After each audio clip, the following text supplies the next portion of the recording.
Ya, baik. Assalamualaikum warahmatullahi wabarakatuh. Perkenalkan, nama saya Raffi Firmansyah dari NRP 3 tim 4 Tekom A.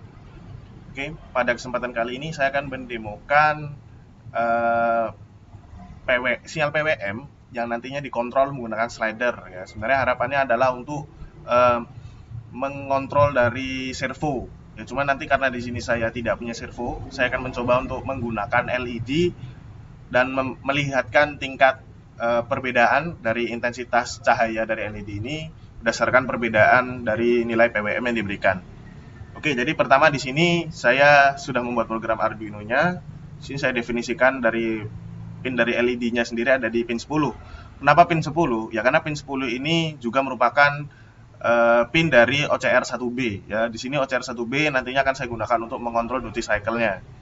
Kemudian di sini saya mendefinisikan beberapa variabel tambahan lainnya, string data untuk menerima data, kemudian duty cycle, kemudian ada periode, dan ada read data. Dan ini berupa state, nanti digunakan untuk membaca data. Kemudian di sini saya definisikan pin mode-nya sebagai output. Kemudian di sini serial begin-nya saya beri 9600 baud rate-nya, dan di sini saya menggunakan clock sebesar 2 MHz dengan mode phase and frequency correct top sama dengan OCR1A ya. Jadi nilai OCR1A-nya ini nantinya yang akan mempengaruhi frekuensi dari sinyal PWM yang dihasilkan.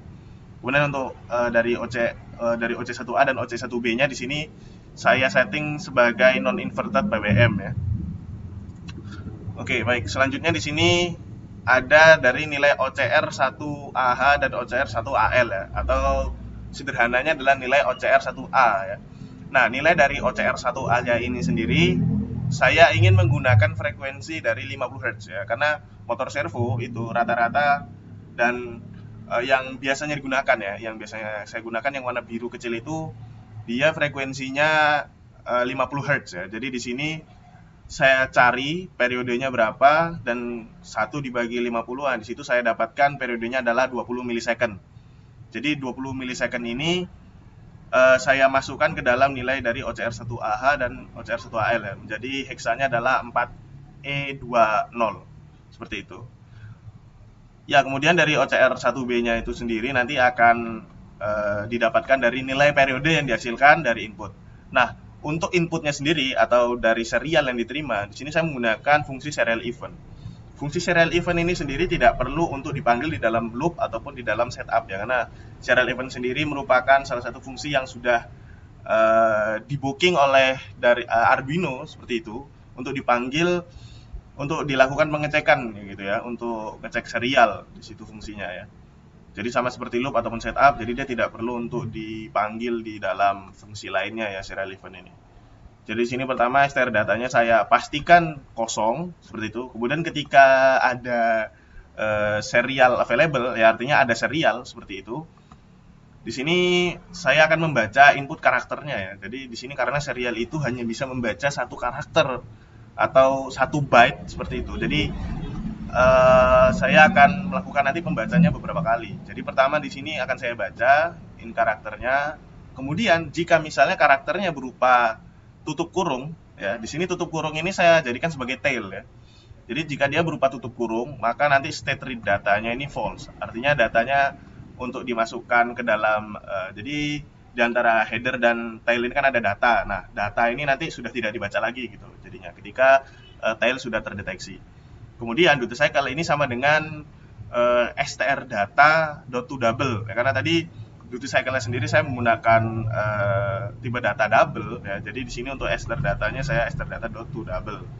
Kemudian di sini untuk membatasi saya menggunakan ya jika duty cycle-nya lebih dari 100 maka dia akan dijadikan 100 ya. Kemudian jika dia kurang dari 0 atau di bawah 0 maka duty cycle-nya akan dijadikan 0. Kemudian perhitungan dari periodenya itu sendiri adalah besarnya dari duty cycle ya. Jadi duty cycle-nya kan dalam persen ya. Jadi duty cycle itu nilainya dari 0 sampai 100. Nah, di sini kan berarti rumusnya adalah duty cycle sebenarnya adalah seperti ini ya. Duty cycle dibagi 100 dikali dengan 200 ini ya 20.000 dikali dengan 20.000. Nah, karena di sini saya ingin menyederhanakannya saja, ya maka tadi saya hilangkan ya di sini nolnya 2 dan di sini dibagi 100-nya juga hilang seperti itu. Jadi untuk mendapatkan nilai periodenya caranya adalah seperti itu ya. Jadi duty cycle dikali dengan ini adalah nilai dari frekuensinya ya, atau ini adalah nilai dari OCR 1A. Seperti itu ya. Ini dari nilai dari OCR 1A, frekuensinya. Seperti itu. Kemudian ini adalah read data ya. Jadi jika read datanya state-nya adalah true atau yang ada di bawah ini ya. Jika saya tadi membaca header atau buka kurung, ya maka read datanya state-nya akan saya rubah jadi true. Nah, karena dia true, dia akan dimasuk bernilai benar ya di dalam if yang ini. Maka nilai dari in karakter yang dibaca akan dimasukkan ke dalam str data. Nah, kemudian di sini saya beri delay selama 10 milisecond. Kenapa saya beri delay selama 10 milisecond? Ya, alasannya karena kemarin saya sudah coba untuk tidak diberi delay dan data yang dibaca itu sepertinya terlalu cepat sehingga ada beberapa yang miss ya, tidak terbaca seperti itu. Sehingga di sini saya beri delay 10 milisecond ya. Kenapa saya pilih 10 milisecond? Karena menurut saya di sini dan dari yang pernah saya pelajari sebelumnya di sistem di SPK ya, di mata kuliah SPK, untuk sistem real time sendiri di antara 10 sampai 20 milisecond itu masih bisa dianggap sebagai sistem real time seperti itu. Kemudian dari nilai karena tadi periodenya sudah di-assign di sini ya, periode sama dengan duty cycle kali 200. Ya, maka nilai dari periode itu nanti akan di-assign ke dalam OCR 1B ya. Sehingga itu yang nanti akan menjadi duty cycle-nya seperti itu. Kemudian hasilnya akan saya print di sini. Nah, ini tadi sudah saya upload dan sudah bisa dilihat di serial di sebelahnya. Di sini sekarang mohon maaf ya, ini bukan milisecond ya. Ini adalah sebenarnya ini adalah 10.000 mikrosecond ya, mikrosecond ya. Ya kan saya upload ulang lagi. Ya, kenapa mikrosecond? Karena di sini karena sini saya menggunakan clocknya adalah 2 MHz ya. Di sini 1 OCR 1. Jika saya assign nilai OCR 1A-nya itu sebesar 1, ya maka dia akan dianggap sebagai 1 mikrosecond seperti itu ya. Karena 1 dibagi 2 juta ya, 1 dibagi 2 juta itu hasilnya adalah nantinya akan menghasilkan nilai 1 mikrosecond ya. Jadi 1 tick-nya itu nanti akan dianggap sebagai 1 mikrosecond seperti itu. Oke, di sini sudah. Jadi untuk sekarang ini saya menggunakan duty cycle 50% sehingga di sini didapatkan periode high-nya ya itu sebesar 10 milisecond ya. Atau di sini tertulis 10.000 mikrosecond seperti itu. Ketika saya coba untuk menggantinya ya di sini dengan misalnya 100 ya, maka dia akan juga terganti. Dan untuk outputnya sendiri bisa dilihat di sini. Nah, ini akan saya tampilkan dari outputnya. Saya akan saya letakkan di bawah. Oke. Ini kayak nah ini duty cycle yang 100%. Kemudian ketika saya di sini saya turunkan menjadi 50%. Ya, terlihat dia lebih redup. Kemudian jika saya masukkan ini di 10, ya dia akan lebih redup lagi. Nah, oke. Selanjutnya tugasnya adalah untuk membuat kontrolnya menggunakan slider. Nah, di sini untuk menggunakan slidernya sendiri, ya di sini saya sudah membangunnya menggunakan MFC. Jadi desain dialognya adalah seperti ini ya. Desain dialognya adalah seperti ini. Kemudian untuk codingannya adalah seperti ini ya. Ketika saya pencet open port, maka portnya akan dibuka seperti itu. Kemudian di sini saya menggunakan baterai 9600 ya, disesuaikan dengan yang di Arduino tadi dengan mode N81 ya, seperti itu.